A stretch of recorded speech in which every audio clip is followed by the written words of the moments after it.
Okay, sounds great. The broadcast is now starting. All attendees are in listen-only mode.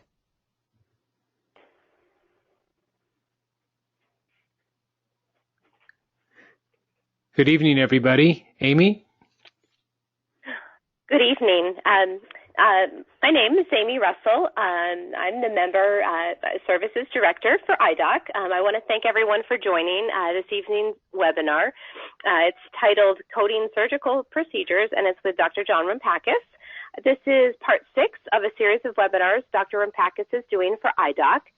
This webinar will be recorded, so everyone will have it available for viewing on the IDOC website, and it will go for 90 days on the website.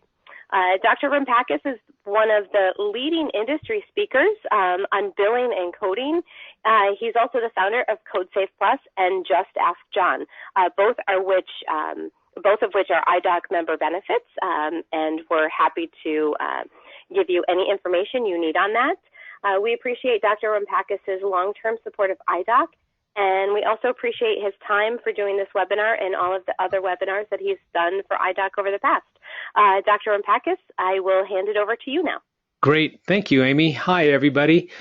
So, summer is winding down for some of everybody, and hopefully everybody's had a chance to enjoy the weather.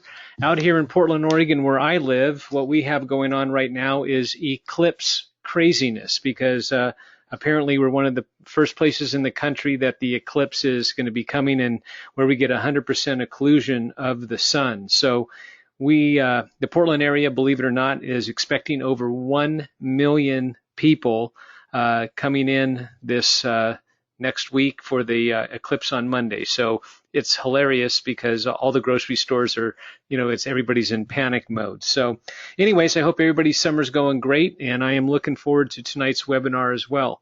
2 things I want to make you aware of before we dive into everything. The very first thing is the next date the date of the next webinar. That will be on Wednesday, September 20th. We're going to be talking about what happens in an audit and what does an audit look like and how do you respond to an audit. So again, that's Wednesday, September 20th. And then the very final session of this year's series with IDOC, I'm going to be appearing live. We're going to be doing a Just Ask John live session at the IDOC National Conference in Denver, and I'm going to be there on Friday, October 27th, and I believe I go from 10 a.m. to 11 a.m. in the morning. We'll do a 1-hour session, open mic, Q&A, anything that you want to talk about with relationship to coding and compliance and anything at all, but it'll be a Just Ask John live session at the national meeting. So I hope to see you guys all there, and hope to see you in September at our next one as well. So when we're talking tonight about surgical coding, we have gotten into expansion of scope in all 50 states, where in most states we can now do surgical procedures, things like epilation and corneal foreign body removal, McCall's procedures, stippling of the epithelium. Some places we can do YAGs, so all of the expansion of scope, of course, leads to having more compliance issues anytime that we are doing something.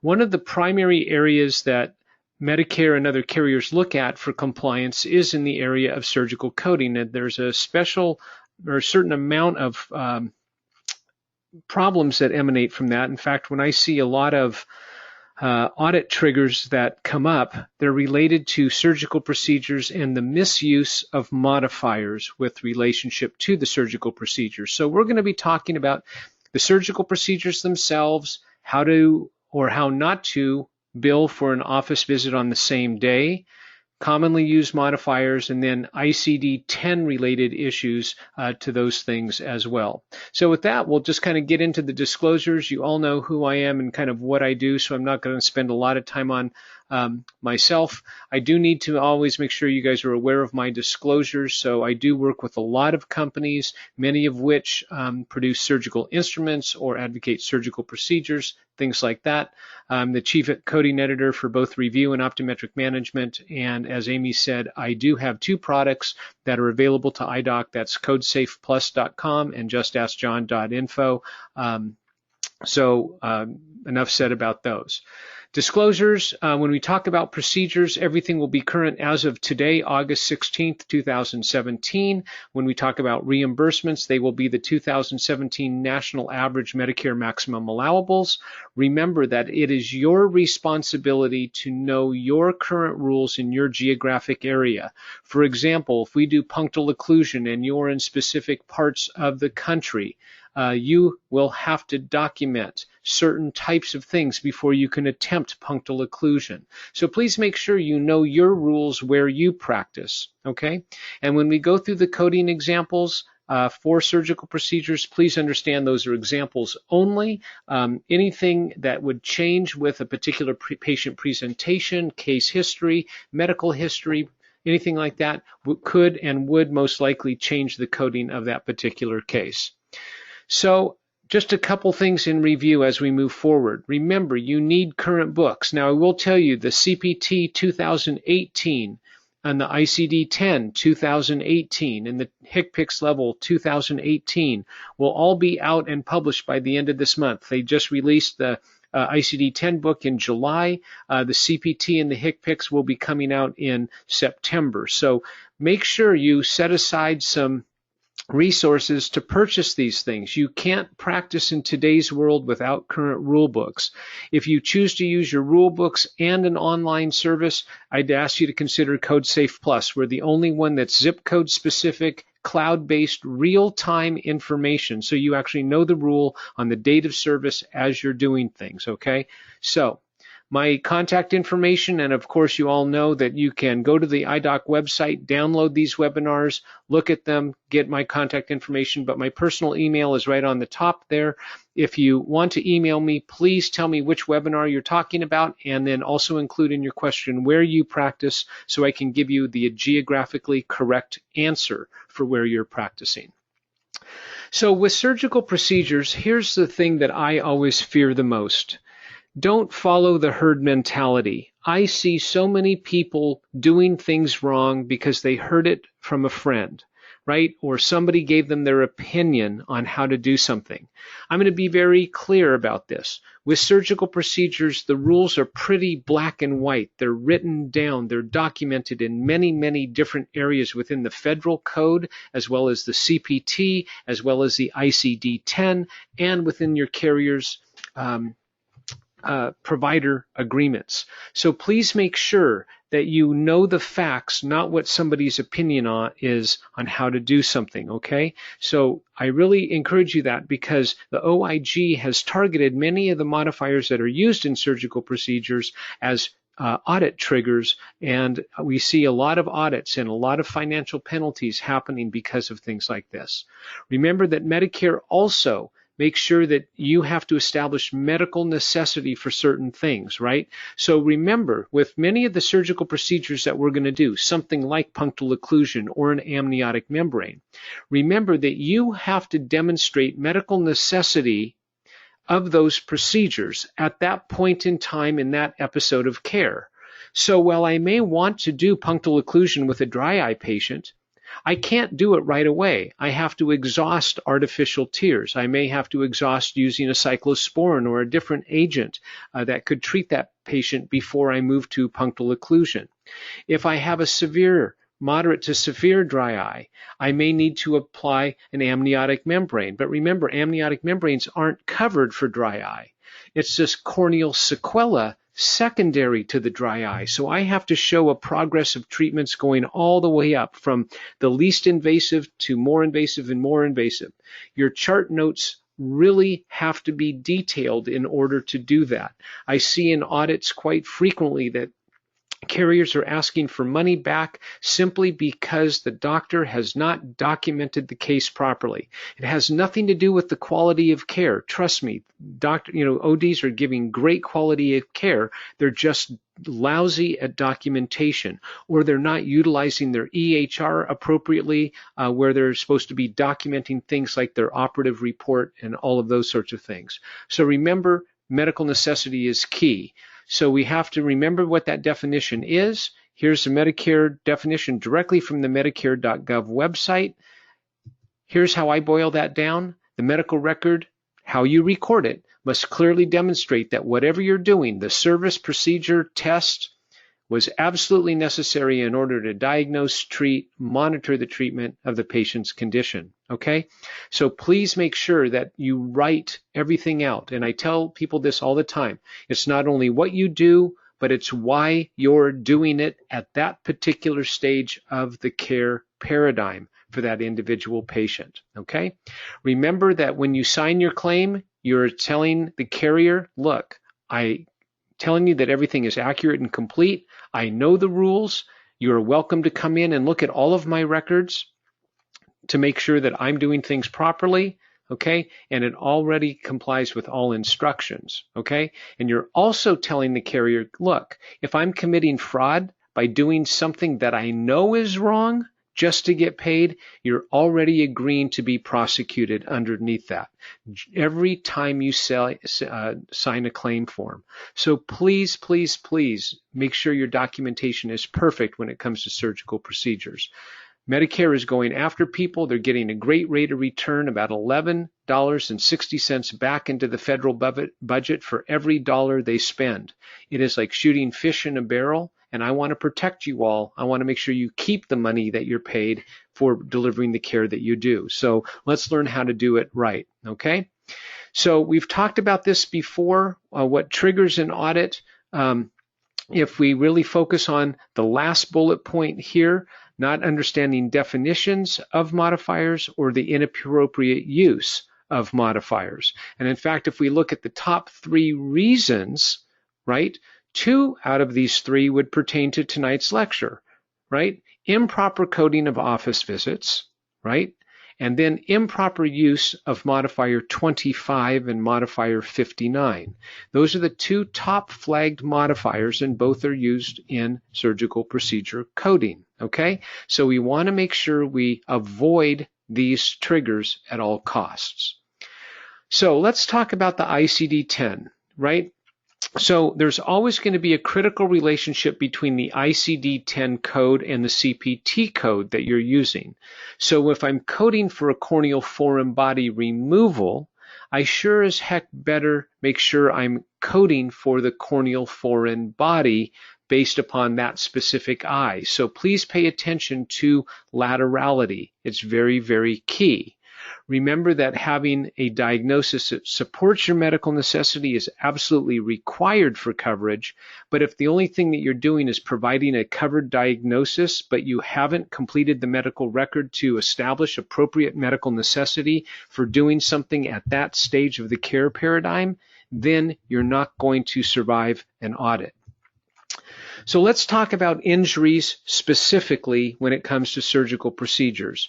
So remember, in the shift from the ICD-9 to the ICD-10, the ICD was totally grouped in a different way, right? So what we wanted to do was, in the ICD-10, now injuries are grouped by the anatomical site rather than the type of injury. So you can search things much, much faster, right? So you can look up corneal foreign body, for example. And if you don't know how to do that, remember that your system should be able to do that very quickly. So if we want to show all codes that have the words corneal and foreign in it, I can click an "and" button. It'll say ICD-10, and I'm going to do, corneal,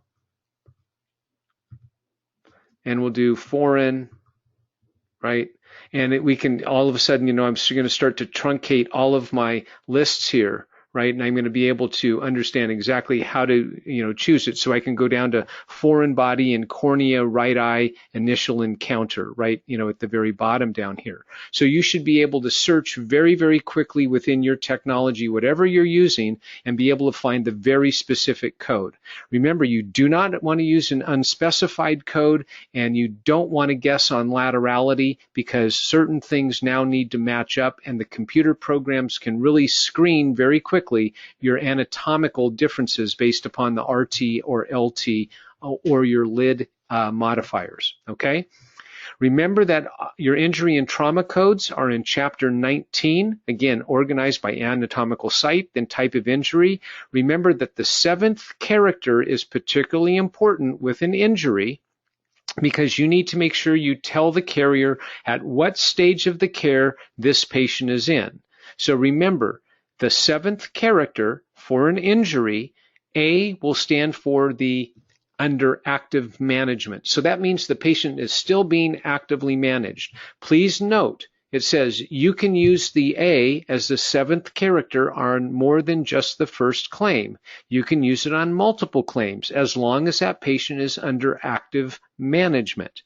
If the patient is no longer actively being managed, but you're simply following them up, that's when the 7th character would switch to a D, which means a subsequent encounter. All right? Any encounter after the active phase of treatment. S is when you are going to be working with a complication or a condition that arises as a direct result of an injury. Okay, so we'll talk about what that is and how you'll use these a little bit later on. So this kind of, again, just describes it a little bit more in detail, so that way you can understand how to use these different 7th characters. So when I'm coding an injury or trauma, please remember that there's certain stages that you have to do. So you really need 4 diagnosis codes every time you code an injury, right? So the type of injury, the stage of the visit, by that the 7th character, the cause of the injury, the place where the injury happened, and the activity being performed while the injury was sustained. So you know that if you're treating a corneal foreign body patient, for example, right, that was a result of an injury, you have to say, what was the cause of the injury? Where did it occur? What was the activity? So let's go back and let's say, for example, we wanted to now take a look and say, oh my gosh, this injury happened in a garage. So I just do, click on that and I say, there you go. So now there is all the different types of every single ICD-10 code that contains the word garage. So was it a single family home, mobile home, boarding house, whatever it may be, right? You have to be that precise in what you're coding and how you're doing it, okay? So please pay attention to that as you're filling out the ICD-10 stages and mapping them to the procedure codes that you're using. So let's talk primarily about healthcare fraud for a moment. And why do I bring this up? Because more fraud occurs in surgical coding than it does in other areas. And it's primarily around the area of how we're using the office visit with relationship to the minor surgical code. So remember that the Office of Inspector General, with respect to the federal government or enforcement of Medicare claims, the OIG kind of sets the policies that virtually every other carrier follows when they're looking at how these rule sets actually work together. Remember that the OIG is not there to protect us as physicians, but the OIG is there to protect the public from us as physicians. So if something is being done inappropriately, the OIG is going to step in, they're going to discipline you, and they're going to take their money back to preserve the Medicare trust. So understand that that's how it works. Now, the nice thing about the OIG is it's a public entity. So you can actually go to oig.hhs.gov. You can look up all of these rules that I'm telling you. You can download all of the material that I'm going to be presenting because it's public money that's paying for this, and you have access to it. It's completely free. There's nothing on the OIG's website that's going to cost you any money. The only thing that it's going to cost you is a little bit of your time, so that way you can be well educated about their rules. Remember, every October, they publish something called the work plan. That work plan tells me, or should tell you, what the OIG is going to focus on for enforcement issues for the following calendar year. So in October, I'm going to go to the website that's at the bottom of this screen. I'm going to download the work plan. I'm going to look through the index. I'm going to find the 5 or 6 pages that pertain to eye care, and I'm going to memorize them. And I'm going to become familiar, and I'm going to know starting January 1 what the OIG is focusing on. If you want to practice good proactive measures in your own business, then I would encourage you to do the same thing. It literally will take you less than an hour to know everything that they're going to focus on for the next calendar year, and it's free. So let's talk about the surgical codes themselves. Now, I'm going to give you a little historic principle, okay? Back in 2005, the Office of Inspector General came out and gave an opinion. They said that thou shalt not code an office visit at the same encounter as any minor surgical procedure. 1 year later, August 22nd of 2006, CMS ratified and accepted that rule. So now they worked with the AMA and they changed the CPT surgical package definition. So I want you to pay attention to the little pop-up, which is highlighting bullet point number 2, and it says, one related evaluation and management encounter on the date immediately prior to or on the date of the procedure is already included in the surgical procedure reimbursement itself. So what does that mean? When you code a surgical procedure like a foreign body or like a epilation or a punctal occlusion or an amniotic membrane, an office visit is already included with the surgical procedure itself. So therefore, you should not be billing one in addition to. And I'll show you how that works and how people get caught on this quite frequently in just a moment. Remember that every surgical procedure has something called a global period, right? A global period is that period of time that in which the follow-up care related to the surgical procedure for that specific interval is compensated for in the single global payment, right? So I can tell you unequivocally that optometrists give, tens, if not hundreds of thousands of dollars away every single year by not understanding what the global period is for any given surgical procedure. And I'll demonstrate that when we get to our cases. But I'm telling you that it's extremely important that you know what the global periods are. Again, if you don't know how to find a global period for a particular surgical procedure, I'm just going to put in cataract surgery. And I know we all know it's 90 days, right? But I'm just going to show you, demonstrate in our system how easy it is to find. I typed in the code, my smart tiles pop up, display all characteristics about this CPT code, including global period.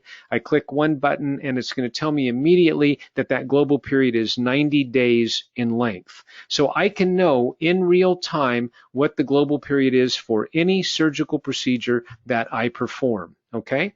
Very important for you to know. Now, let's define the difference between minor surgery and major surgery, because remember I said the OIG's rules apply to minor surgical procedures. Minor surgical procedures are any surgical procedure that has a global period of less than 90 days.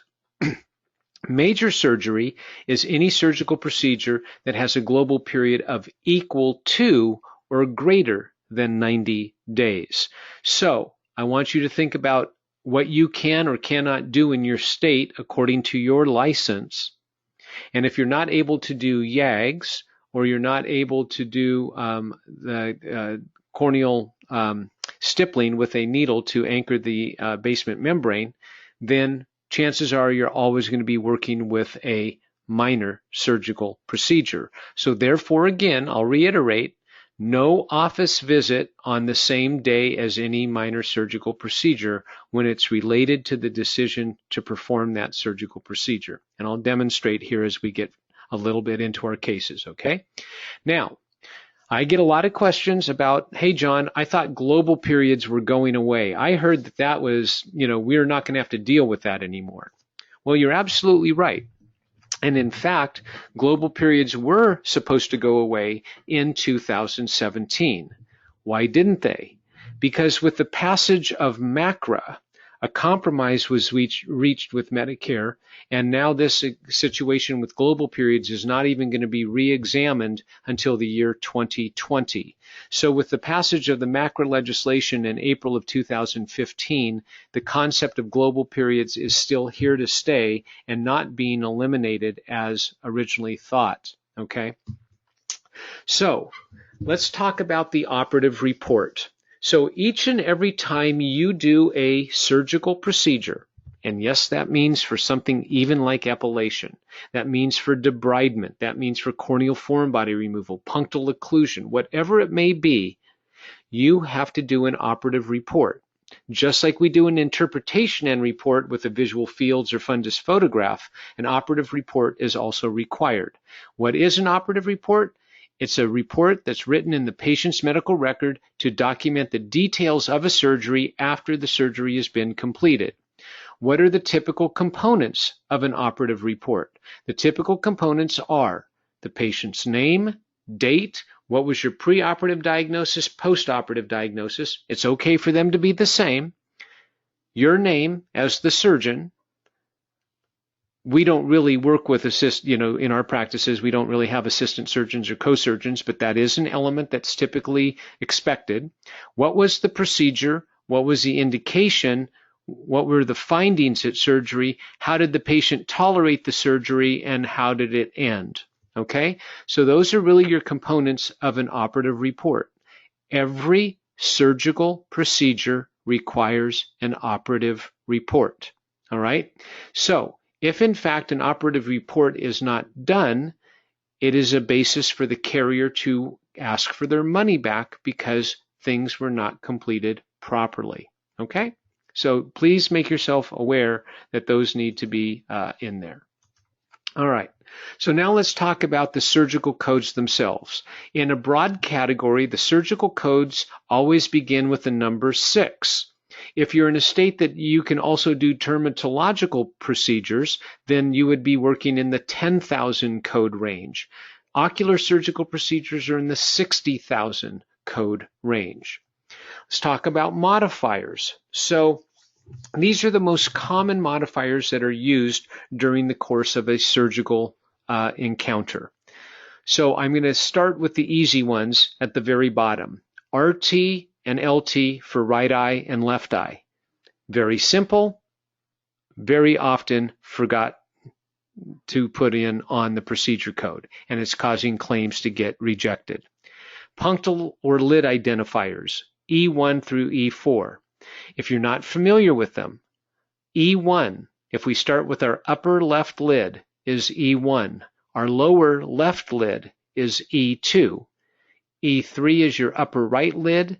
E4 is your lower right lid. Again, if you don't know your modifiers well, you can actually go to any type of a list and you can look up your different modifiers, right? You can look them all up here so you know exactly what they would be, E1, E2, E3, or E4, or you could actually just do a lookup by clicking on something here and you could just type in E1. And it would tell you immediately upper lid, lid, and when it was first appeared and when it was last revised. So again, very, very easy to find this information if you need it. Okay, modifier 24 up here and modifier 79, third from the bottom, are virtually the same modifier, same exact purpose, just a different application. Modifier 24 is if I'm doing an unrelated evaluation and management service in an existing global period. So let's say somebody had cataract surgery, you're co-managing them, you're in the middle of your 90-day global period, and the patient comes in with an unrelated issue that had nothing to do with the cataract surgery at all, and you needed to bill for that office visit. You would use modifier 24 appended to the office visit to tell the carrier that this office visit had nothing to do with the surgical procedure that I'm in the middle of the global period for. Modifier 79 is the same thing. It's just an unrelated procedure, not an office visit, that's happening within the global period of another surgical procedure. So for example, all of you are very familiar, if you're co-managing, we don't wait 90 days to do the second eye in cataract surgery, right? So when you're billing the second eye, you're doing the post-op for, within the global period of the first eye, that's an unrelated procedure. So you would of course put the 66984-79 and then your your post-op modifier 55 as well.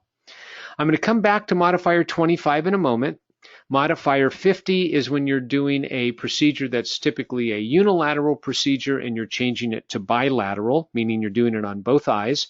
That allows you to submit it on one line. Remember, you double your price and keep your units still as one. So you would put a modifier 50 on something. You would double your units, keep your units as one, but double your price. Modifier 51 is when you're doing multiple procedures on the same eye. 54 is if you're doing the surgical procedure only and no follow-up care. 55 is if you're doing the post-op care only. 57, for those of you who can do major surgery in your states, that would be appended to the office visit that was associated with your decision to perform the major surgery. So you would append modifier 57 onto the office visit. Modifier 67 is if you're repeating the same procedure over again.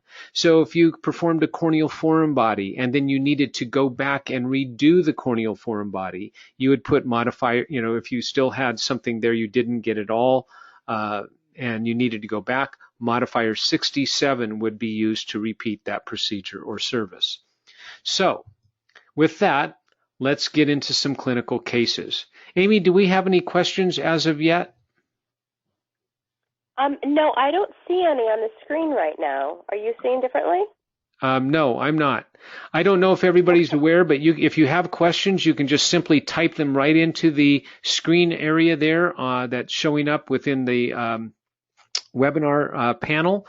And then Amy will ask me the questions, and then we can make sure that they're answered for you. So if you have any questions at all, don't be afraid to type them in, and we'll make sure we get them answered this evening, okay? Great. So let's take corneal foreign body since it's one of the most common procedures that's done.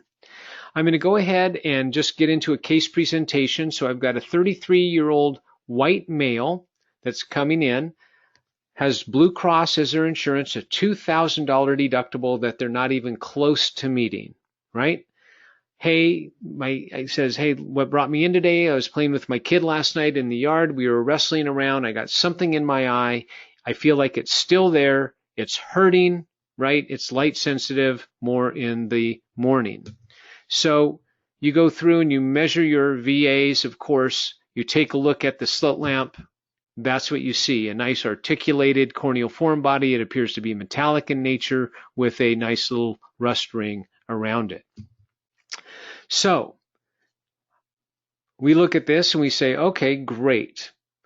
99203 with a modifier 25, corneal foreign body removal, debridement or using the algae brush to get the rust ring out, and then a bandage contact lens. So I'm going to ask you, what's wrong with this claim? Well, I'm going to tell you that virtually everything is wrong with this claim, right? If it was to get processed, if it was submitted just like it was submitted there, it would have a very hard time not only passing audit, but there's only a couple of those codes that would get paid, okay? Actually, just one of those codes would get paid.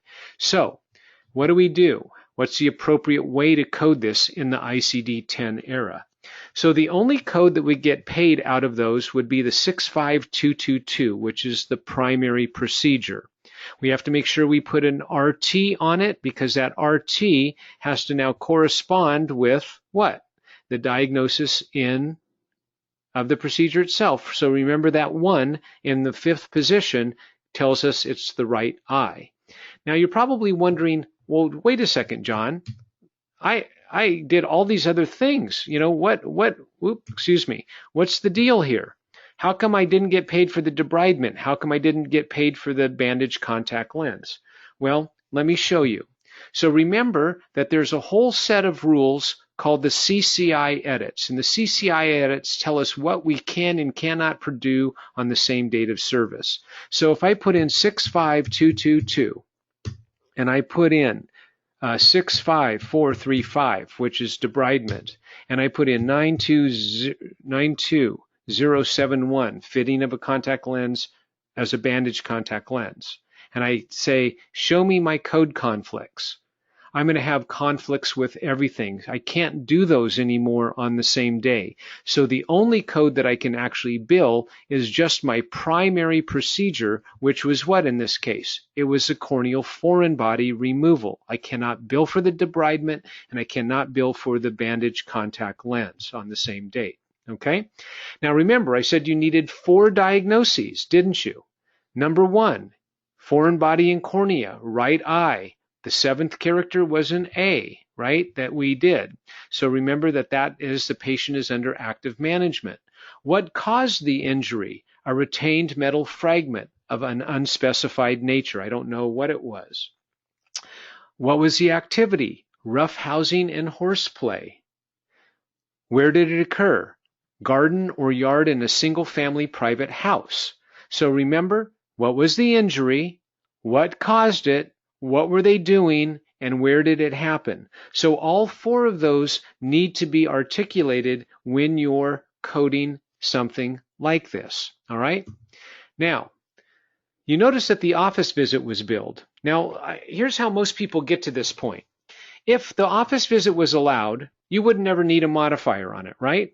But you found out that by putting modifier 25 on that office visit allows you to escape the denial.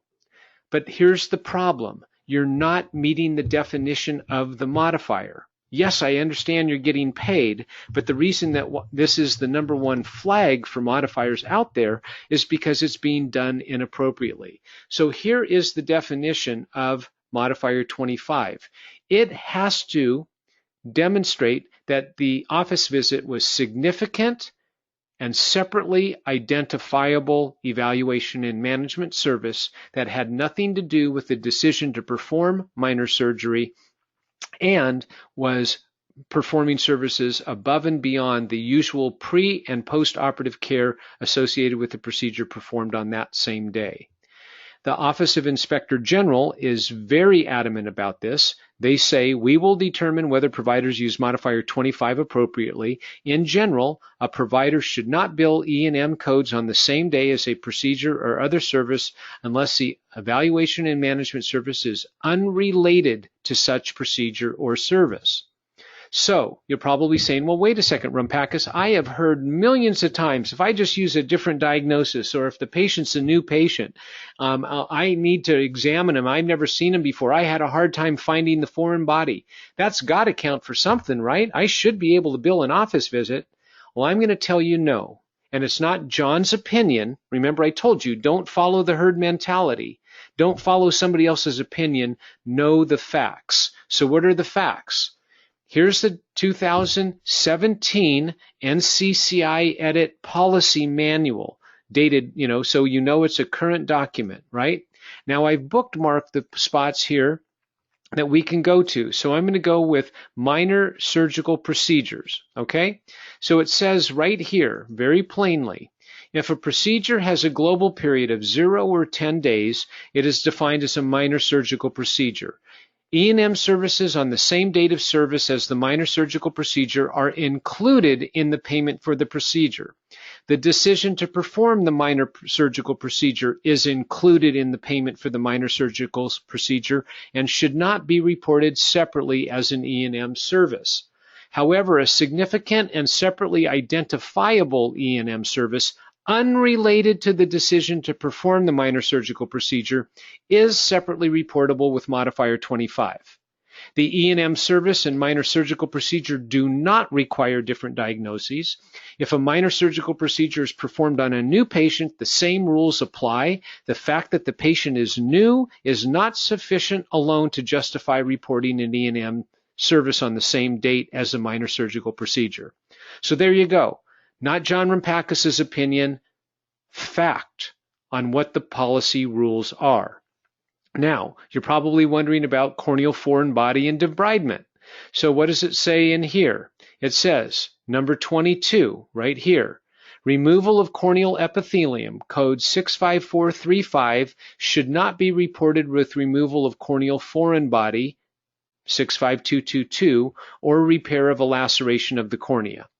Plain and simple, black and white, not allowed. How about that bandage contact lens? Gosh, John, I've been doing that forever and ever. I wondered why we're not getting paid for it. So let's scroll down and look at item number 7. CPT code 92071, fitting of a contact lens for treatment of ocular surface disease, should not be reported with a corneal procedure, meaning corneal surgical procedure CPT code, for a bandage contact lens applied after completion of the procedure on the cornea. Okay? Again, not John Rumpakis' opinion, just plain fact as far as what the rules are when we're doing things. Okay? So now, what I want to do is make sure you understand. So what do? Make sure that if you're going to be billing Modifier 25 on an office visit, please understand that you're really telling the insurance carrier, I'm doing a second office visit on the same date for a completely unrelated procedure. And if your chart notes support that, then by all means, use Modifier 25. But if your chart notes do not support that, then please don't use Modifier 25 because you are not meeting the definition of the modifier itself. Okay, so now I'm going to ask the money question. So for all of you who are doing a corneal foreign body, let's say, so I came into your office today and you did minor corneal foreign body removal on me, okay? And now you said, John, I want you to come back to the office tomorrow. So I show up 24 hours later or the next business day. If you are not billing for that office visit, you should be. And why should you be billing for the office visit? Because the critical question comes to what is the global period for corneal foreign body removal. So 65222, the global period is 0 days, right here. So that means on the date of procedure is the only thing that's covered within the global period. So if I came back, later that same afternoon because my eye was bothering me, that follow-up visit in the afternoon on the same day would not be billable. But the next business day, or the next calendar day, that's outside of the global period, and I should be billing for that follow-up visit 100% of the time. So if you've been giving it away, please stop. Do not give it away anymore. So when I'm monitoring this patient, now I'm going to be billing for an office visit, whatever the level is that I'm doing. So again, a 9921X. If the patient is no longer under active management, I'm not doing anything with them, that would now change to a D, right? So it's a subsequent encounter. I still keep the other diagnoses in place until the patient is discharged and I'm completely done. So if I saw them 1 week later just to ensure that the eye was healing properly, great. Still a follow-up visit, all 4 things. Now I'm done coding that particular case, right? Only about $186. Go ahead, Amy. Sorry, Dr. Rumpakis, I'd like to, before you move on, we have about 5 questions that came in, and I want to make sure that that we get to these before. So the first one is, I practice in New York State. Where online do I find information and allowances for procedures from Medicare? You'd have to go to the Medicare website, cms.gov. Or you could you could purchase CodeSafe Plus and would have them all for you based upon your zip code. Great. Will these particular slides be available for printing after this webinar? I don't believe that IDOC allows you to print them, but you can certainly download them to watch. It's because it's in a video format. Perfect. We do not allow them available for print. Correct. Can you repeat which modifiers to use when billing second eye post-op cataract?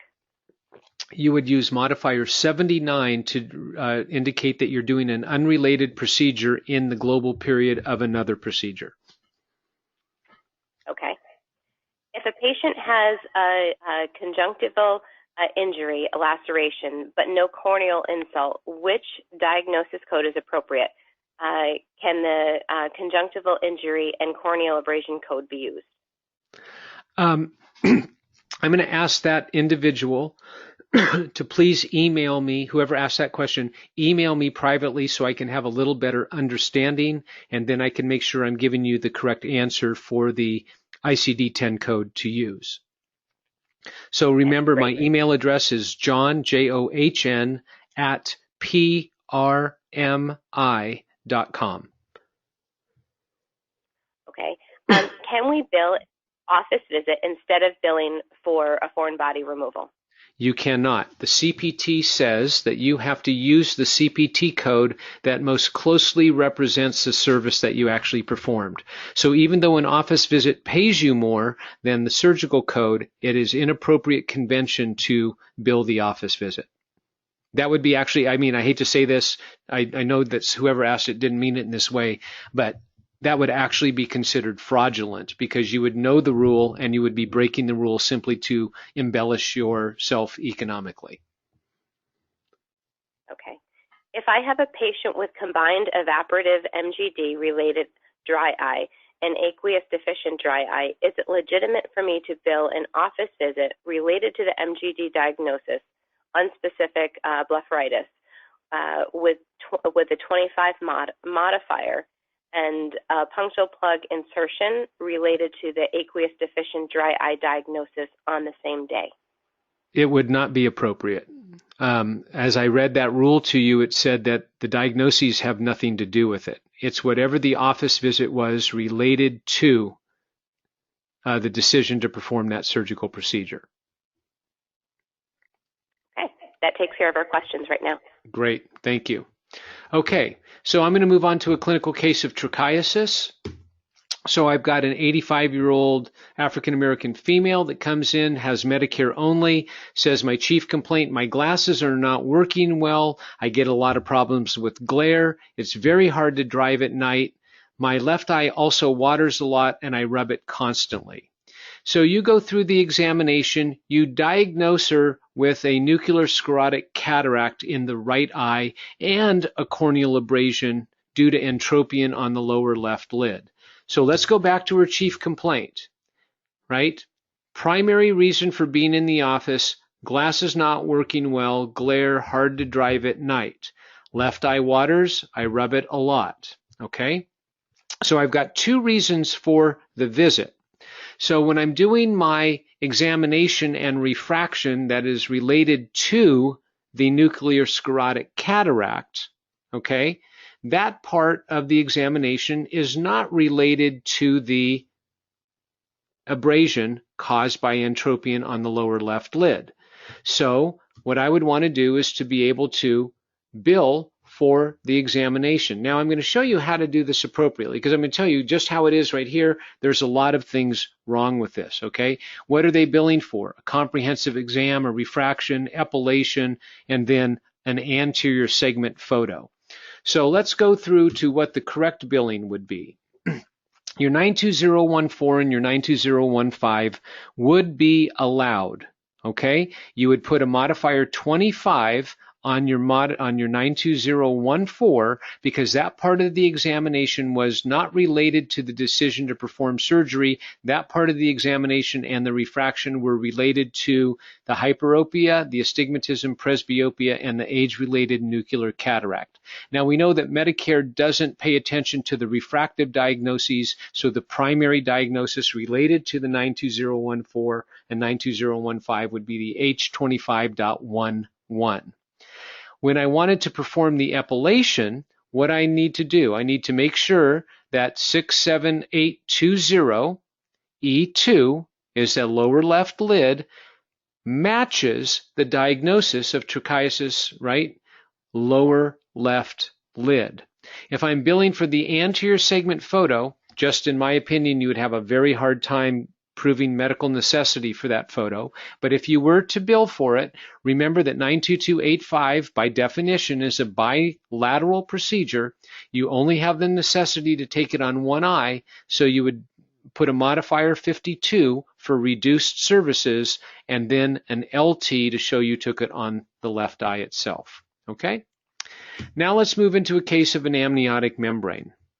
So, bottom line, back in 2011, when the CPT code was first introduced, it was placement of amniotic membrane on ocular surface for wound healing, self-retaining. In 2014, that definition was changed to placement of amniotic membrane on the ocular surface without sutures. So that's the current definition. So the wound healing claim is no longer there. The material code V2790, amniotic membrane for surgical reconstruction, cannot be billed on the same day as 65778, as it's already included in the reimbursement for the surgical code itself for Medicare. I will tell you that V2790 is generally only billed by the ASC facility, not by the physician. Okay, it's for material reimbursement, distinct and separate from the physician's efforts or what they're doing. If you're doing it in an outpatient setting, such as your office, the 65778 already includes reimbursement for the materials. So some active things to note, right? It's an active code. It follows the standard bilateral 150% procedure. That means that if you did more than one amniotic membrane on one day, you would get paid 100% for the first and only 60 or 50% for the second. The global period is 0 days. That changed on January 1st, 2016. This used to be a 10-day global period for amniotic membranes. It is no longer. The 2017 national average is $1,453. There's only one LCD, right, in the country that covers 65778, and that is in Florida. Remember that you have to have a statement of medical necessity. That means that you have to have tried lesser methods and then worked yourself up to an amniotic membrane. Remember that you have to have an operative report or a surgical report as well. Remember that your office visit is already included in 65778. Remember that modifier 25 use should be extremely rare. You cannot bill materials in addition to the surgical code, so V2790 is not billed in addition to it. All right? So let's take a case of where we know that an amniotic membrane would have a clear indication, and that's with RCE. So let's say I had a 67-year-old white male, an established patient, Medicare only, left eye, recurrent episodes of ocular pain, foreign body sensation, photophobia, decreased vision, watering upon waking. You took a foreign body out of this guy's left eye like 6 months ago. All right. And it's just never healed, and he's got some existing problems, right? So you're going to try a lot of different things. You may try, some cycloplegia, an NSAID, a bandage contact lens. You may try a lot of different things. You may epilate, you may pull, debride the area to get a better healing margin on it, a lot of different things. So let's say your basic thing that you did was, okay, I'm going to try a bandage contact lens first. So my office visit and a bandage contact lens are billable on the same day, not a problem at all. So I could bill those appropriately. Remember, 92071 is a unilateral code, so you have to specify which eye by using the RT or LT modifiers on that, right? So in our world, in the ICD-10, so what are we going to do? Office visit, LT here. So when I use the LT here, it's corresponding to what? Oop, I missed the two things. Right, the left eye and the left eye here. So this is saying the primary diagnosis is recurrent erosion of the cornea, left eye. It was caused by a sequela of a foreign body in the cornea of the left eye. So this is where the S as a seventh character comes into play when you're coding for an injury. Okay, so we've talked about the A, that's while the patient's under active management. The D is a subsequent encounter after the patient's no longer being actively managed. And the S is when I'm treating a condition, which is going to be the primary diagnosis. The secondary would be saying it was this condition here was caused by the primary, the sequela of an earlier condition that I treated the patient for. Okay, now what if I wanted to go with it more advanced procedures? Maybe I want to go ahead and involve stippling the cornea. I wanted to take a small gauge needle and go ahead and anchor that basement membrane down. That's 65600. That's actually a major surgical procedure because it has a 90-day global period. 65435, right, is debridement of the RCE. Can I bill those with an office visit? Generally not, so I can't qualify for those, but I can bill those two things on the same day, right? So how would I do that? Well, I would make sure that 65435 LT 65600 modifier 51 says I'm doing multiple procedures on the same eye dash LT, and then my same diagnoses here to correspond. Again, 2 and 2 to correspond with the LT and the LT there. Now, if I move to an amniotic membrane to heal that recurrent corneal erosion, you'll see that I have 65778-LT. No office visit, no nothing, just the modifier to indicate that it was done on the left eye that has to correspond with those two diagnoses. Now, a couple of other things I'm going to bring up to you when we talk about amniotic membranes. It's important to understand that not all amniotic membranes are created the same. Not all amniotic membranes are treated the same by insurance carriers. So, for example, if I was going to go into Florida and I wanted to look up the policy on 65778, and I was going to placement of ocular membrane on the ocular surface without sutures, and I wanted to see what the actual rule was, right, on what they think is appropriate and why not all amniotic membranes are created the same. Again, not John Rumpakis' opinion. Please understand that. This is the rule as it's written. It says right in here, amnion can be prepared for implementation in a number of ways. Heat or air-dried amniotic membrane loses some of its biologic properties and is not ideal for ocular surface rehabilitation. Cryopreservation allows for greater retention of the membrane's structural, physiological, and biochemical properties responsible for its dramatic healing and easier handling interoperatively. Okay, so again, dry versus cryopreserved. This particular carrier, which incidentally is the only carrier in the country that has a policy, is telling us exactly what we have to look for in an amniotic membrane. So remember that they're not all created the same. You can see that there's also certain limitations. Amniotic membrane must be cleared by or registered with the FDA for sutureless application of the eye. And again, it says, remember I talked about dry eye, right? Because you're not treating dry eye with an amniotic membrane, you're treating the corneal sequela of dry eye with that, okay? So again, please understand that certain rules come into play. You have to make sure that you're following these rules if you're going to be actually doing them, okay? So with that being said, that concludes tonight's presentation on the surgical codes. So I know we ran a few minutes over. I apologize for that, but we started a couple minutes late. I know we always like to try to get done on time. Amy, were there any other questions that came in? There's one final question here, and I believe it will be a quick one. How often can you bill Medicare 920 XX code? 920XX.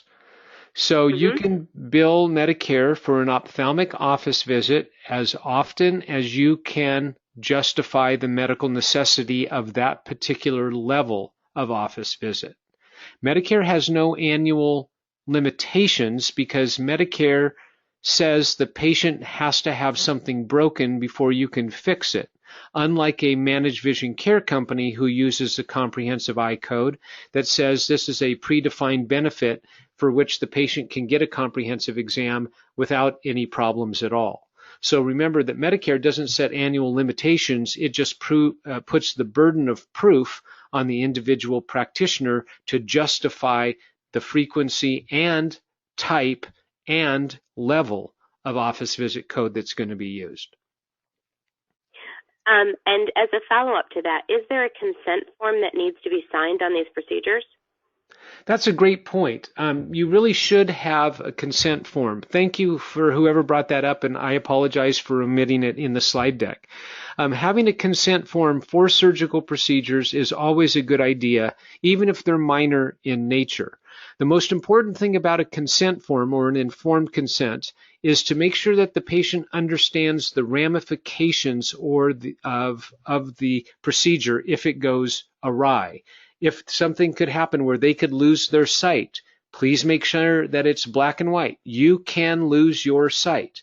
You want to make sure that you have full disclosure of what can go wrong in that. So when they're doing an informed consent, please make sure that you're fulfilling the requirement of the informed part, right? That they need to be informed to make that decision. But thank you again for bringing that up. That's a very important part, and I apologize for not including it. Anything else?